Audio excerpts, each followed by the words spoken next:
Triple H Levesque.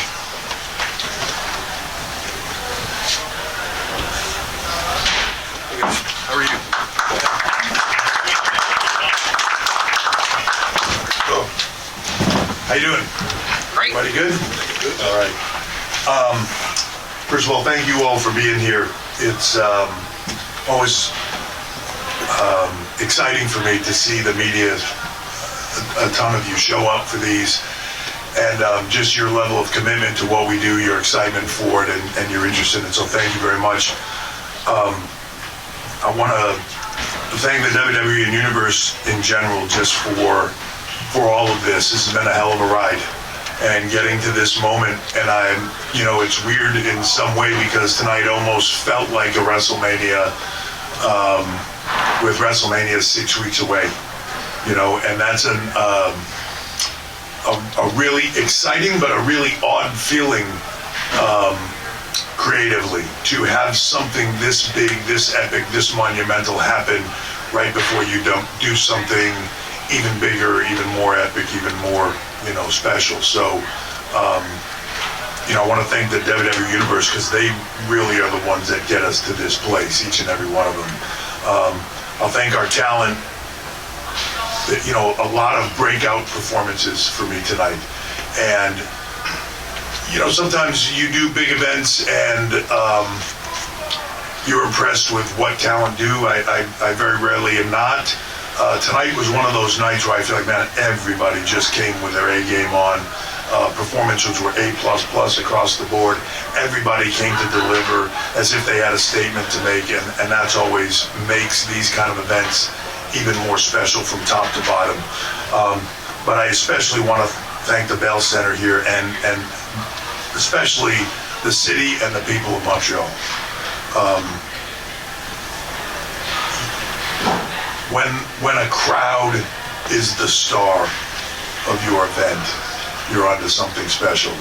When the crowd, the city, the reaction, the people, when we can't take enough crowd shots, when that is what we're looking at, and the place from start to finish, before the first match ever hit the ring till the last person left that arena, it was electric.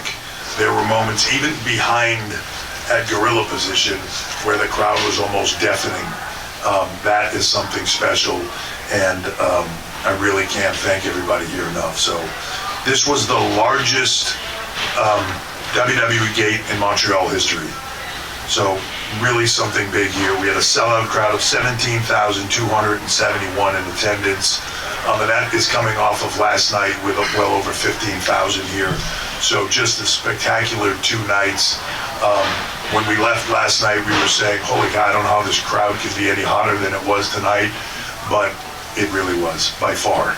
Tonight was something amazing and special. We set new records for the largest gate, also set records for the most viewers in Elimination Chamber history. So tonight was a big night. But really, it's a lot more than numbers. Montreal showed once again that it is one of the premier WWE cities in the world. Their love, passion, excitement for what we do is truly second to none. And beyond that, for me, and this is something that I'm very passionate about, it was a very historic night. This was about Carpentier. This was about Vachon. This was about the Rougeaus. This was even about Kowalski, the people that made that passion for what we do over generations get us to where we are today. This was about the Hart family. This was about Brett. And it was really about Pat Patterson. I could feel him up there. I could feel him up there in this moment in Montreal with tears in his eyes, sitting there. It was something special that he would have enjoyed. He would have said, God damn it, that is the business. The people were going nuts. It was so like I cannot stop crying. You would have. I mean, I'm just telling you, he would have been impressed. It was something special. Every match tonight delivered everything. I think the women's match, one of the greatest women's elimination chambers I've ever seen. The men's, a lot of breakout stars. Bronson Reed had a spectacular night. Johnny Gargano, spectacular night. Austin Theory, spectacular. And everybody else that was in there. Damian Priest, right? Seth Rollins doing what he does, which is better than just about anybody on this planet. And then, you know, a moment from Logan Paul, who I gotta say was just seemingly just born to do this. Just everything he does is right. On all levels. So, amazing night. And then, of course, Roman and Sammy, Jimmy, Jay, Heyman, just Kevin, icing on the cake. Just electric and something special. Can't say enough about them, and I really can't say enough about Sami Zayn. You know, just a really special performer that, you know, in some ways, not always, but in some ways reminds me so much of like a Mick Foley, in that his connection to a crowd. 1 minute can make you laugh, the next minute you can have so much sympathy for him. He connects on such an emotional level that I think it's hard to put into words, and it makes it something really special. Just an amazing, amazing performer. Can't say enough good stuff about that. And then, of course, we're headed into the biggest WrestleMania that there's ever been. 42 days away to 6 weeks. It's hard to believe, but here we are. We'll be at SoFi Stadium 2 nights, and as special as tonight was, I can't wait to get there. It's going to be incredible. So I'll open it up to you, and we'll go from there. I will start off right here in the back. Great. Thank you. Keith Whittier with Ottawa Life Magazine.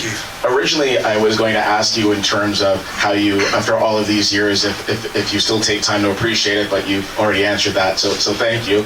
But what I want to ask you is this. Being a great player doesn't always make you a great coach. Being a great performer doesn't always make you a great executive, but your transition has been seamless and has been excellent, and there's been nothing but rave reviews for that. And with a lot of your creative that you're looking after now, what do you attribute that to in terms of being able to transition from being somebody who's on camera to somebody who's behind camera and still do it at that same excellent level that everyone's used to? Well, one, thank you for the kind words. I don't know that everybody agrees with you, but you're never going to make everybody happy. Man, I think it's the same things that make you great on the other side are the same things that made you great as a performer, and it's passion. And if there's ever anything that I felt like I had, and not to say that I was great, but if there's ever anything that I had, to me it was passion for this. You know, I never thought of it in any other way of just leaving everything you had out there every night. I see it in the performers that are here. From top to bottom, from Roman Reigns all the way down, just the passion that everybody has for this. And quite honestly, at this level, if you don't have that passion for it, you don't make it. So I think that when you have that and it never goes away, I see guys sometimes lose it. I see them as being incredibly passionate for it at one point in time, and then slowly over time it diminishes. It's never diminished for me. I feel like the same little kid at 5 or 6 years old or whatever that was watching Chief Jay Strongbow for the first time and thinking this is the greatest thing I've ever seen in my life. You know, all through growing up, you know, and then getting into the business and getting here and everything that I saw doing it and being a part of it, I still think to this day, when this is done well, it is the absolute greatest form of entertainment on the planet. People do not have the emotional connection, to me, to almost anything else that they have for this when it is done well, for the WWE, when it is done well, for the storylines, when it is done well, for people to lose themselves in that moment, in that story, in what they are witnessing, in the roar of that crowd, and how much people just lose themselves in it. There was nobody thinking about anything else in that building tonight during that main event than what they were witnessing in front of them. you know, I don't know, there's nothing else like that in the world. Like even the biggest sports events in the world that I've been to, you know, you see people drifting off, they're watching different things, they're on their phone texting, you know, it connects you and it ebbs and flows, right? If we have a 3.5-hour show and something is bad for 5 minutes, we never hear the end of it. I mean, it's unbelievable. The passion that people have for this and that connection is like, it's like nothing else. If you ever want to convince somebody that WWE is where it's at, whether it's a business, whether it's a sponsor, whether it's anything, or whether just a friend of yours that you think like, maybe they would like this if they gave it a shot.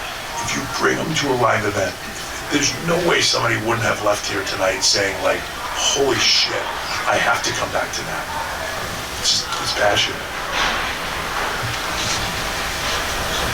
In the back. Hi, Brandon Thurston, WrestleNomics. I was wondering your thoughts on a potential WWE sale. Is that something that you were in favor of before Vince made his return in January, and is that something you're in favor of now? Depends on who's buying, I suppose, what the offer is, what the outcome is. I stay out of it, to me, and that's not a cop-out answer. I have the greatest gig in the world. I helped tonight in some small way create the magic we did here tonight, and to me, it's the best gig on the planet. As long as we get to do this, as long as we get to create it the way we get to create it, as long as we get to do our jobs and we get to go out there and put our passion on display, as long as our talent are allowed to put their passion on display and do what we do, I'm good. I'm good. It is what it is. And last question. Hi, Paul. Guillaume Lefrançois of La Presse. From here? From here, yep. I was just wondering, when you get a wrestler who has a reaction like Sammy had Friday night, and then you're back in the same building the next day with pretty much the same crowd, to what extent does it change any creative plans for the next night, and you know, whether it's the time you allow it or the way you book it or whatnot? So it's interesting. I think for the average person or the average performer, if they were there the night before, they get a huge reaction. Somewhere in my mind, I would expect like tomorrow will be good. Might not be quite what it was tonight because they haven't seen him for a long time. Tonight's the first night. Tomorrow's going to be sort of the second time, and maybe a lot of the same people, maybe not, but it won't. If it's the same, it'll be great. But if it's slightly less, really good. I don't know, for me tonight and last night, even just seeing the reaction that everything got, that Sammy got, I don't know, I had no doubt. I thought, man, as good as that was tonight, he is going to blow the roof off this place tomorrow. And when they see Roman, those very special chants they were doing are going to be deafening. Like, I don't know, it's a feel. Pat Patterson, and I brought him up before, obviously, but Pat used to always say, sometimes can't articulate it. It's just a feel. This is what's going to happen, and I know it. It's a feel. I can't tell you why. It's just my gut, right? Go with your gut. It was a feel, man. Last night, I watched Sammy. I watched everything that happened, and I thought tomorrow's going to destroy this. It's going to be at another level, and it was. It's just a feel, and you know, when again, to go back to the passion thing, when you have that passion for it, it's in your soul. It's not coming from here, it's coming from here. And when you have that and you just feel it, I don't know, I just felt it. I knew what it was going to be tonight, and thankfully I was right. It just, Sammy blew the roof off this place. Spectacular. Well, thank you so much. Thank you. Look, you guys, I cover the business, I talk about stuff, put it all over, but you came here for one reason. You came here for one reason only, and that's the man that's about to walk out here right now. So please welcome Sami Zayn.